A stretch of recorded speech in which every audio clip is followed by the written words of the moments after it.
Hello, everybody. Welcome back to the Lincoln Journal-Star's Life in the Red podcast. Luke Mullin here at Journal-Star Studios again, but a little bit different setup today. Our Amie Just coming at us from all the way across the pond over there in Ireland. She made it out there, all good, Aviva Stadium. Amie, how's it going out there in Ireland right now? The Wi-Fi is not the best, so apologies if my audio comes in a little rough for all of you listeners. I'm currently in the press area at Aviva Stadium, looking out onto the pitch that has yet to be painted. It's actually really beautiful, very plain, and they're putting a bunch of stuff up, so it's definitely feeling more and more game ready as we've been here in the stadium for the past couple of hours. And it's exciting. It's football season. Doesn't feel like it, but yet I am so ready, and I know so many of you are also very ready for football to be back too. Absolutely, yeah. The build-up, I think, in the last couple of days, as we've gotten closer and closer to this game, has been a lot. So, episode 4 of the season for this one, we'll be talking a little bit of Ireland. We need some of the inside report there, Amie. What all the different sites you've seen so far, and we'll get into the Northwestern preview there in a minute. But just to start off with, obviously, how was the situation flying out there? A lot of Husker fans that you've seen so far, or what was kind of the setup there to begin with? Yeah, so I haven't seen a ton of Husker fans since I have been in Dublin, but that's because most people who are coming on this trip are doing like a multi-city thing. So a lot of them aren't back in Dublin yet.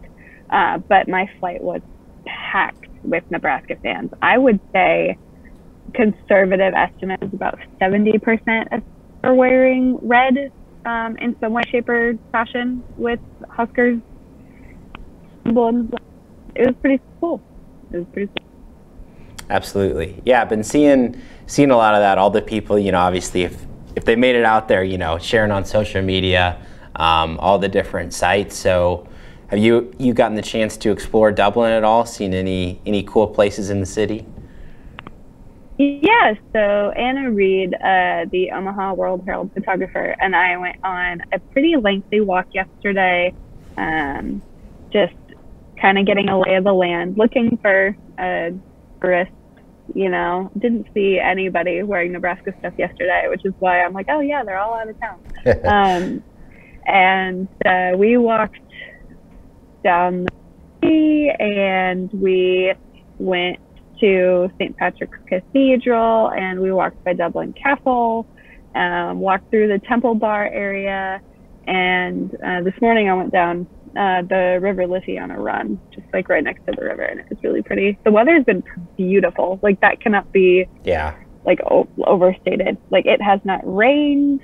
It rained last night, but we were sleeping, so that's whatever. But it's beautiful. Like, the sky is blue, a little cloudy, but I'll take that. It's currently 66 degrees here right now. So. Definitely, yeah. Well, good to hear you've gotten the chance to explore the city a little bit. And we've been seeing some of the stuff coming out, from the Husker team. Obviously, seems like the hotel that they're staying at is a gorgeous, gorgeous estate too. And you got the chance to hear from a few assistants, a few players there at availability this morning here, this afternoon over there where you are. Did anything kind of stand out, or just kind of talking about their general focus for the game? Yeah, so they've been talking, they talked a little bit about how they were trying to put the team through the ringer yesterday in terms of trying to get over the jet lag. So when they got over here, it landed about 11 a.m.-ish or so. They didn't let them go to bed. They went straight to practice. It was a pretty light practice, but yeah, practice nonetheless, and then went back to the hotel, got situated, and then went out to dinner and had a cultural event. And that's a long day. Like, I personally we landed at 5 a.m. and we took, thankfully, so grateful for the hotel that we're staying at. They let us check in at 5 a.m. and I took a nap because I could not. I could not imagine going on a run yesterday after landing, let alone doing a or football practice or anything harder than that. So yeah, no, props to them for grinding it out, because it's been a tough adjustment for sure. Yeah, no, I don't envy definitely the international flights, the jet lag you get from that. That's a long time in the air, and then when you're, what is it, 6 hours from Central Time? I mean, that's a big difference too. But definitely, definitely. It seems like, you mentioned the stadium seems like a great setup. Seeing a little bit of the stuff on concessions, stuff will be a little bit different there for all the fans who are in, but, great stadium for, I think, rugby and soccer they have out there. And seems to be very, they're very ready for this event, aren't they, Amie? Oh yeah, like I would turn my computer around, but I'm afraid I'd drop it. It looks great, everybody. Like it's good. It's gonna look great. It looks a little different right now than it'll look on Saturday for those watching at home or those here in Ireland for the game.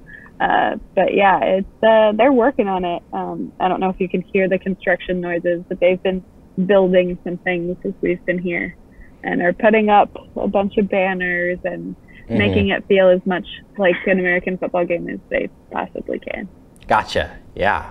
Well, I'm a big fan. I think I like the design, just kind of like the exterior. Very very European, definitely. Kind of what you'd expect. Like you said, not a traditional college football stadium, but great looking nonetheless. And we're talking about the setup, the stadium. Why not get into the game details here? So obviously, we've been looking at this, matchup for a few weeks. It's been, everybody's known for a while it's going to be Northwestern, an opponent that really has given Nebraska a lot of struggles, throughout that Big Ten history. Last year, kind of the outlier, obviously 56-7, huge home win. And, in that Sunday presser, there were a few questions about it. How much can you take from that game? How much can you take from last year's season opener? And what stood out to me, obviously, it's a new look Nebraska, it's a new look Northwestern, so that kind of goes out the window. But for Austin, a few of the other senior leaders, they kind of said they were too tight in that game against Illinois last year, which obviously a very important game. But it feels like, this year the stakes could be even a little higher. So I think it's a good sign to hear that they've kind of taken last year's result and they're working on kind of that mental aspect too. Staying relaxed out there. Yeah, and it's a balance, right? Garrett Nelson was talking about, you don't want to be,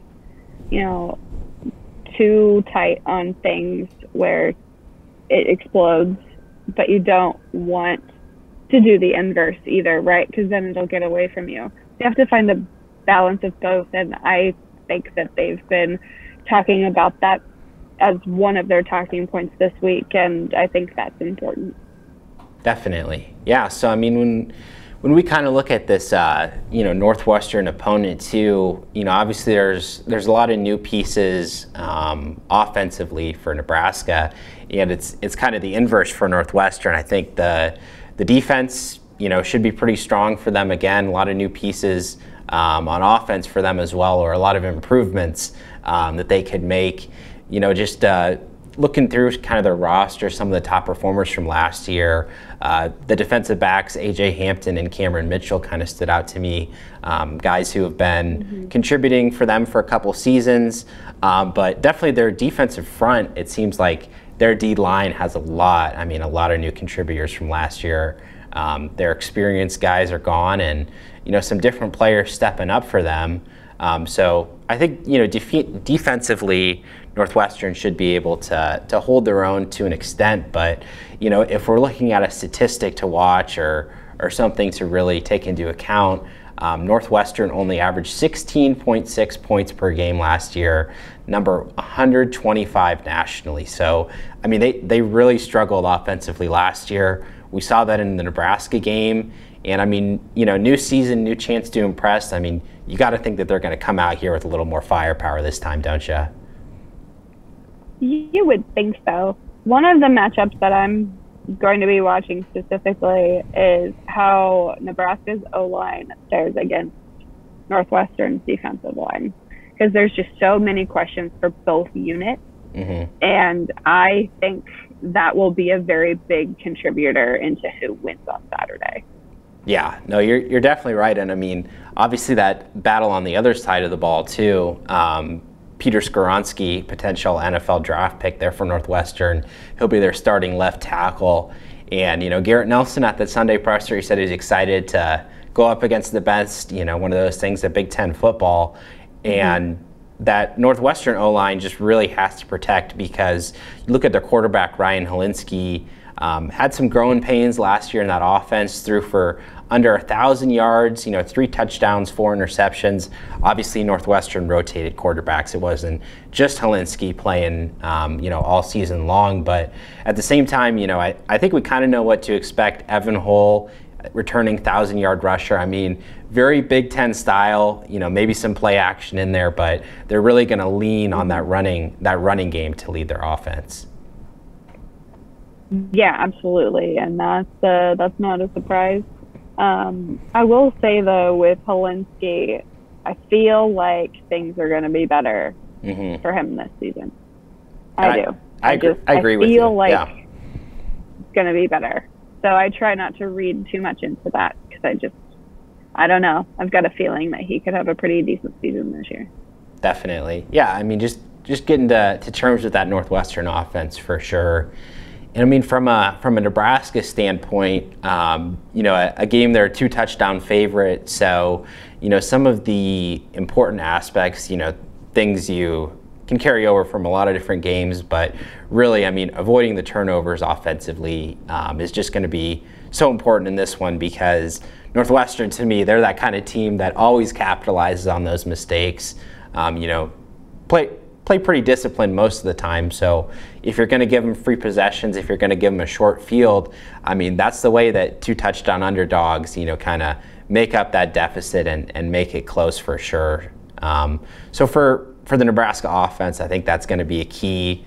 One of the other things, Amie, I'd be interested to hear what you think about this too, because you mentioned the O-line, needing to protect Thompson, give him some time. I mean, do you think they're going to be trying a lot of those, quick passes? I mean, that's kind of one of those early season things, just get the ball out quick, get your guys in space. Yeah, that wouldn't surprise me.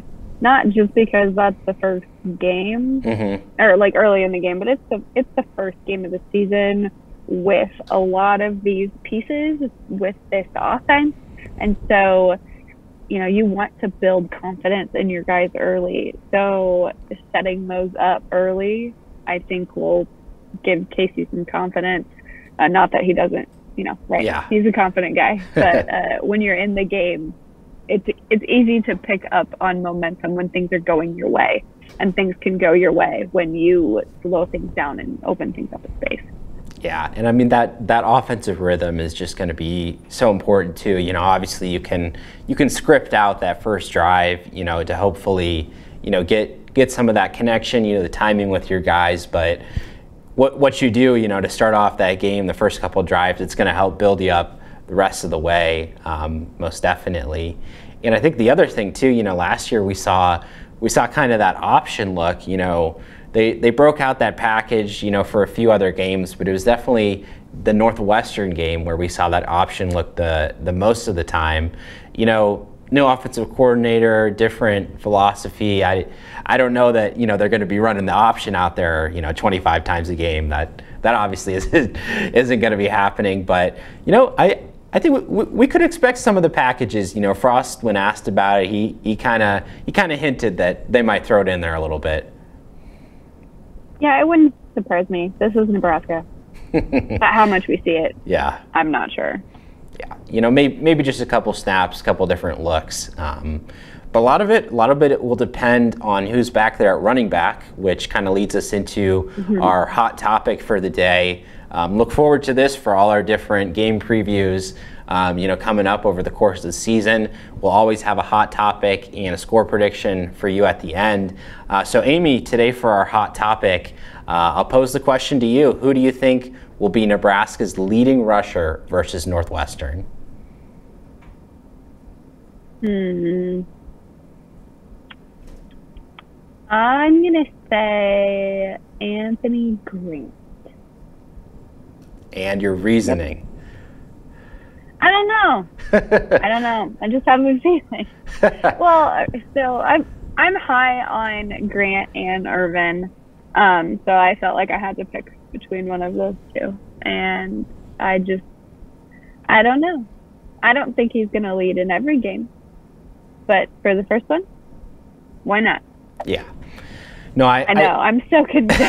I do agree with you, though. I think Grant is kind of the safe choice here. Obviously, a guy who has a lot of experience, playing college football, being a powerful runner. A guy who can get out there at the early downs and chip away for the team.